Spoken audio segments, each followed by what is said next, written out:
Director at Western Schools, Scott Farley. Hi, Scott. How are you, Bart? I'm good. How are you? Fantastic. Nice to see you. Congratulations on your new job. Thank you.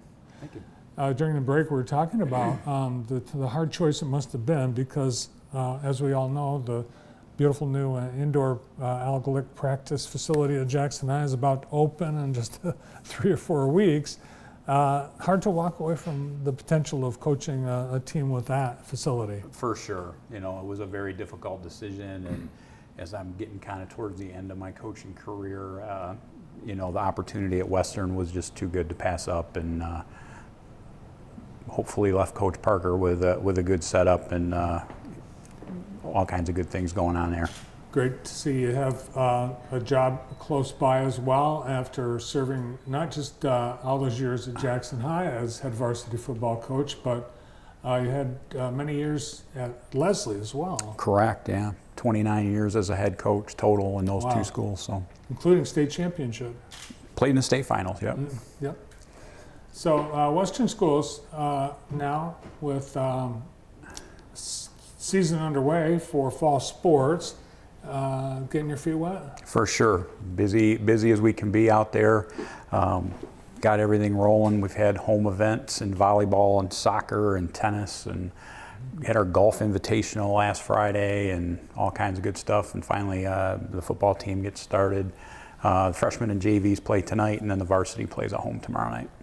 Well, we're going to breeze through some photos from sports at Western, that JTV Sports, including Jeff Steers, has taken over the last, I think, year. Right. Don't have anything yet this year. Kelly Molnick's with the volleyball team's doing a fantastic job. Been really impressed with her program and her coaching staff and the kinds of things she's doing in the volleyball program. They've already had a few matches underway. Yeah, we hosted a tri-meet at our place Tuesday night this week. Also fall is football season, and tomorrow night, home against St. John's. Nick Rulowitz and his team will take off. That's, I presume, taken from last year. Had a good playoff run a year ago, and we're looking for good things from them again this year. And you've got, it looks like good numbers out for football this year. Really do. Solid numbers, probably mid-90s between the three teams. No kidding. So that's really good. And it wasn't that long ago, really, that soccer dominated Western sports. For sure.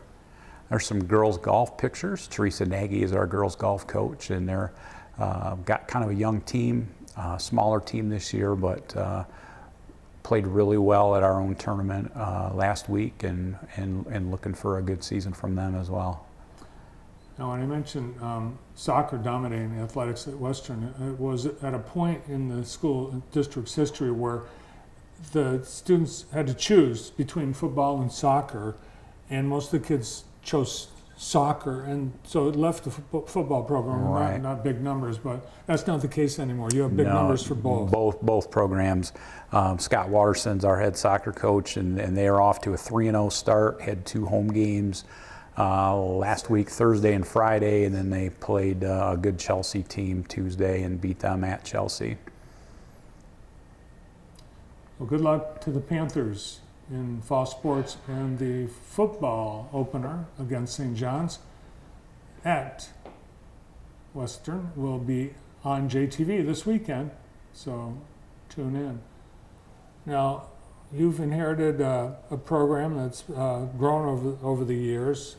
Tell us about the state of Western athletics in terms of the facilities, your coaches, and where things are. Well, you know, I think it's a very well-developed program. I've been really impressed with the coaching staff there. You know, many of them are Western grads and are teachers in our system, and I think that's a really important thing where you've got people that are invested in the community, and so, you know, I'm really happy with how that sits at this point. And they all run programs, which I think is fantastic, because I think in a lot of schools, some sports have teams when the season rolls around, but they don't really have programs per se, and I've really been impressed that that's not the case at Western. The coaches do a fantastic job with really well-developed, well-run programs.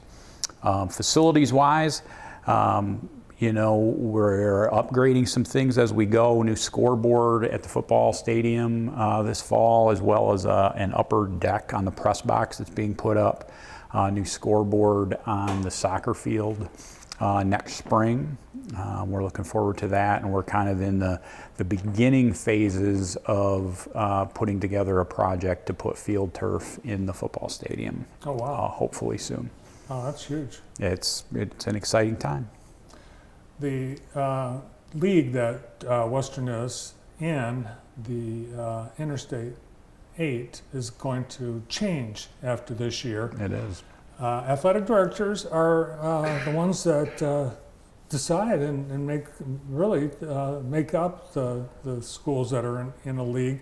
With Lumen Christi announcing they're going to the Catholic Schools League, what does that do to the league, and what's this process that you at Western will be going through in the next year? Well, I think the word's already gone out from our kind of league hierarchy that we are looking for at least one more team to fill in for the spot that Lumen Christi left, and we'll look at schools really kind of all sizes, because the league is pretty diverse in enrollments. We've got, Penfield that's in the 600s, and we've got other schools that are 1,000 or more. So it'll be interesting to see how it goes, because I think there's some leagues around us that are in flux. The Cascades expanding and peeling off some schools from other conferences is creating some anxiety around, and folks are looking for something different. So it'll be interesting to see if they're leaving the conference may end up kind of stimulating a growth in our conference by getting some more schools interested in joining us. Leslie and Stockbridge, they're kind of sitting there wondering where they fit into all of this. Well, right, and Leslie is going to join the Cascades starting in the fall of 24, I think, but Stockbridge is in flux, and some other schools in that conference are particularly stressed out right now, I'm sure. Having been there, when I was the AD in Leslie, we went through the same thing, so it's always a tough time. One of the things that the athletic director depends on is a huge volunteer force to stage these contests. And really, it's hundreds. You've got hundreds. It's mostly parents, isn't it? Well, parents and alumni and teaching staff and other school staff. My assistant, Tanya Bassett, does a fantastic job of kind of organizing all that. And she's kind of, got the history of the place down, where I can kind of come in and just kind of follow what we've been doing and maybe make some changes down the road. But they've got a great system going on right now, and get a lot of help. Tomorrow night will be a pretty big operation with volunteers and all that. One of the selling points to creating a new elementary campus across the street from the middle and high school was all the opportunities, the synergy, that the potential also for athletics. How do you see that enhancing the Panther athletics program? Well, I think hopefully what it'll do, and we're just in the kind of the very beginning stages of that, is hopefully there'll be a gymnasium in that facility that's a usable practice gym for our middle school and high school teams, and a lot of the youth teams that are currently using our school facilities, and then hopefully some outdoor space too, with some soccer fields and baseball and softball fields that our youth programs and community programs can use as well. Great. Well, good luck in your first year as AD. Thank you. Looking forward to it. It's exciting. And good luck to all the Panthers athletes as the season gets underway. Great to see you. All right. Thank you. Thanks for having me on. You bet. The new athletic director at Western Schools, Scott Farley. We've got